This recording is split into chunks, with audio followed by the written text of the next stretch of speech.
Right now I have the massive honour of speaking to a group of young men who I was introduced to from a very young age.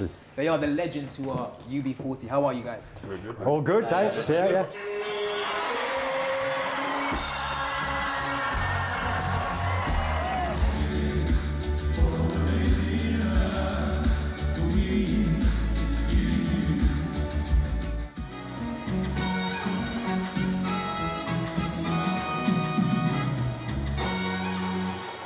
So you guys are nearly 40 years into your careers. Cheers. Legends, Oh, legends, let's be honest, legends. But how does it feel, Norman, for you and your friends to be of legendary status? I don't know about that. We're a lot older and a bit more wiser. And a lot stiffer. And a lot stiffer, yeah. Apart from that, nothing's really changed.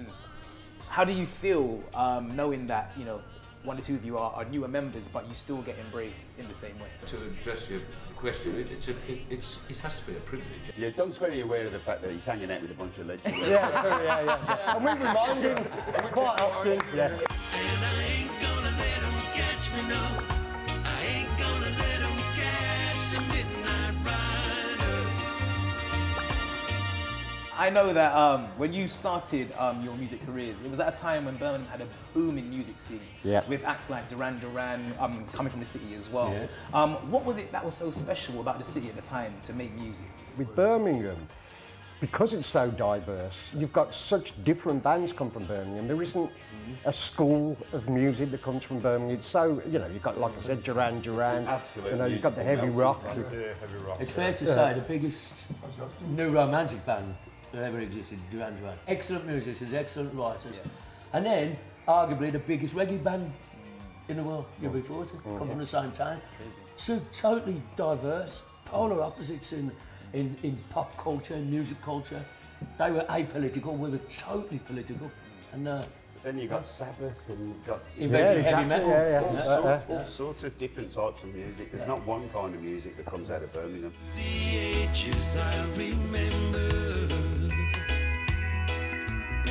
blue eyes crying in the rain. In more recent years, you know, the buzz hasn't been the same. Do you guys feel like in the city of Birmingham, like it's kind of in a time now where that kind of musical buzz is coming back again? It's like a hotbed of music, and it always has been, and obviously it's evolving. You know, and I think as well there was like a lack of political engagement for a long time, but I think a lot of artists now are getting re-engaged with politics and using it as a platform to put across ideas, which I think probably for a while that didn't happen. It was all like middle-class singer-songwriters, and you didn't get much politics and much street music, you know, so I think maybe that's coming back a little bit. Certainly with the grime artists, I think it's a great thing. Yeah. You know. Here's the thing, Aaron, in the 70s, we were very political. Then we had the Anti-Nazi League and Rock Against Racism, and all these really, really powerful and successful organisations that were run at, you know, grassroots level by regular guys like yourself, young people. And we changed things, didn't we? And all you had to do was turn up and do it. Things became very apolitical this last generation, you know. And I kind of blame school. I mean, people aren't schooled enough. I mean, we were doing Rock Against Racism gigs, and after the gig, going and picketing nightclubs because they had a colour bar and, you know, things like that. You have to do that stuff. You know, if you want to keep your community clean and keep it really cool and happening, you have to do that stuff.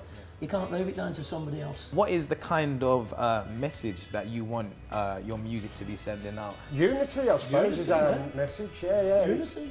We're saying something just by the diversity of the group. You know, that is a statement in itself. You know, you don't necessarily have to talk about it, but it's just there in front of your eyes. You know, and that's, I think, our most important contribution is the unity that you see in the band.